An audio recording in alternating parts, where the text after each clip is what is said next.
నమస్కారం గురువుగారు. శ్రీమాత్రేనమండి. August 9 Kamika Ekadashi.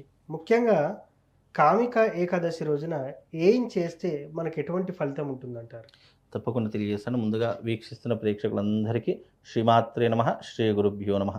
Yeah దేవీ సర్వభూతేషు మాతృరూపేణ సంస్థిత నమస్తస్సై నమస్తస్సై నమస్తస్సై నమో నమః. కామిక ఏకాదశి అంటే గనక కోరికలు తీర్చుకునేటటువంటి ఏకాదశి. ముఖ్యంగా ఏకాదశి అంటేనే మనము ఉపవాస దీక్ష వహించడము, ఆ రోజు ఏమీ తినకుండా భగవన్నామస్మరణలో ఉండడము, విష్ణుమూర్తిని ఆరాధన చేసుకోవడం, ఇలాంటి విశేషమైనటువంటి పనులు ఎన్నో రకాలుగా చేస్తూ ఉంటాము. ఏకాదశికి అంటే దానికి సైంటిఫిక్ రీజన్స్ ఉన్నాయి, శాస్త్రీయంగా కూడా కొన్ని రీజన్స్ ఉన్నాయి. దాని ప్రకారంగా ఏకాదశి అనేటటువంటిది భోజనానికి దూరంగా ఉండాలి.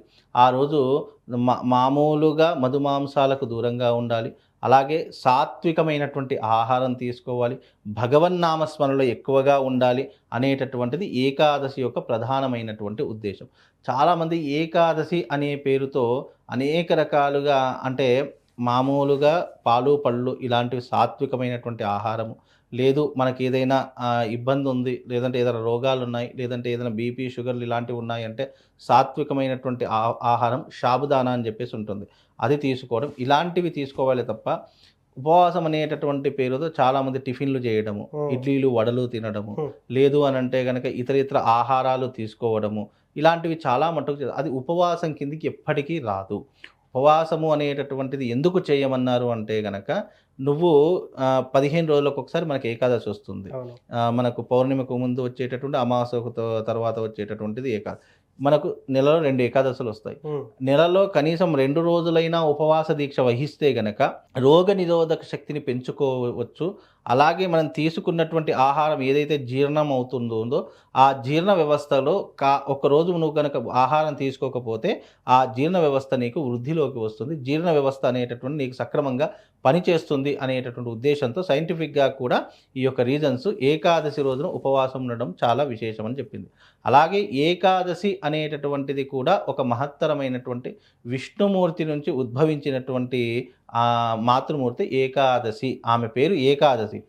ఆమె రోజున ఎవరైతే అంటే ఆమె ఒక రాక్షసుని సంహరించడానికి ఉద్భవించినటువంటి తల్లి.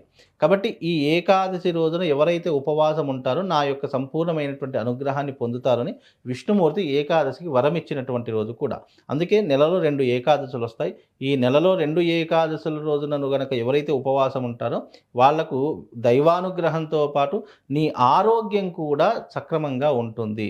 నువ్వు తీసుకునేటటువంటి జీర్ణ వ్యవస్థ కావచ్చు, నువ్వు తీసుకునేటువంటి ఆహారం కావచ్చు, కొవ్వు పదార్థాలను తగ్గించేటటువంటి అవకాశం కావచ్చు, ఇవన్నీ కూడా ఏకాదశిలో ఉన్నాయి. కాబట్టి నువ్వు 15 రోజుల్లో అంటే నెల రోజుల్లో 2 ఏకాదశి వస్తాయి. ఈ 2 ఏకాదశుల్లో నువ్వు ఉపవాసం ఉండటం వల్ల ఆరోగ్యంగా నీకు ఇటు సైంటిఫిక్ రీజన్గా చూసుకున్నా, శాస్త్రీయంగా చూసుకున్నా నీకు మేలు జరుగుతుంది. ప్రతి ఒక్కటి ఏది శాస్త్రీయంగా తీసుకున్నా, ఏది సైంటిఫిక్గా తీసుకున్నా మనిషి యొక్క యోగక్షేమం కోసమే పెట్టారు తప్ప ఇందులో విశేషంగా ఏకాదశి చేయకపోతే ఏదైనా జరిగిపోతుందేమో, అరే ఇవాళ ఏకాదశి ఏం తింటే ఏదైనా జరిగిపోతుంది, ఇలాంటి భయాలు పెట్టడానికి కాదు. నీ యొక్క ఆరోగ్య సూత్రాలు దాగి ఉన్నాయి, నీ యొక్క దైవానికి సంబంధించినటువంటి అనుగ్రహం దాగి ఉంది. ఇవన్నీ కూడా దాంట్లో ఉన్నాయి. కాబట్టి ఏకాదశి ఉపవాసం చేస్తే మనకు మంచిది. అలాగే ఉపవాసం ఉండడం వల్ల ఆయుష్ కూడా పెరుగుతుంది అనేటటువంటిది శాస్త్రీయ దృక్పథం. కాబట్టి అందుకే ఏకాదశి రోజున ఉపవాస దీక్ష, దైవనామస్మరణ చేస్తే కొన్ని రకాలైనటువంటి బెనిఫిట్స్ జరుగుతూ ఉంటాయి. ఆలోచనలు కావచ్చు, మనస్సు కావచ్చు తేలిగ్గా ఉంటుందండి. సో 12 ఏకాదశులు చేయాలంటారా? ఏదో ఒక ఏకాదశి చేస్తే సరిపోతుందంటారా? మనకు సంవత్సర కాలంలో 24 ఏకాదశులు వస్తాయండి. అందులో మనకు నెలలో 2 ఏకాదశులు వస్తాయి.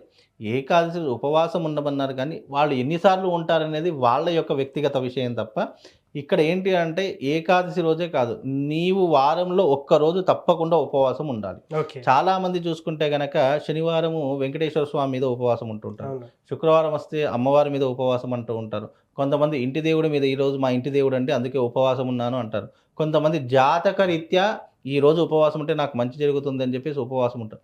ఉపవాసము అన్నదానికి అర్థం ఏంటంటే ఆ రోజున నువ్వు కనీసం ఆ దైవనామస్మరణైనా చేసుకుంటావు ఓకే. అనేటటువంటి ఒక లాజిక్. రెండవది ఏంటి అంటే గనక ఉపవాసం ఉండడం వల్ల నీ ఆరోగ్యం బాగుంటుంది అనేటటువంటి రీజన్. అంతే తప్ప ఉపవాసం అనేటటువంటిది మన వ్యక్తిగత విషయం. నువ్వు ఏకాదశి రోజు ఉంటావా, మిగతా రోజుల్లో ఉంటావా అనేటటువంటిది వాళ్ళ. కాకపోతే ఏకాదశి రోజున మామూలుగా ఆ తిథికి ప్రత్యేకమైనటువంటి ఒక శాస్త్రీయ కోణం ఉంది కాబట్టి ఏకాదశి రోజున ఉపవాసం ఉంటే దైవానుగ్రహాన్ని కూడా నువ్వు పొందగలుగుతావు అనేటటువంటి ప్రధానమైనటువంటి అంశం అండి.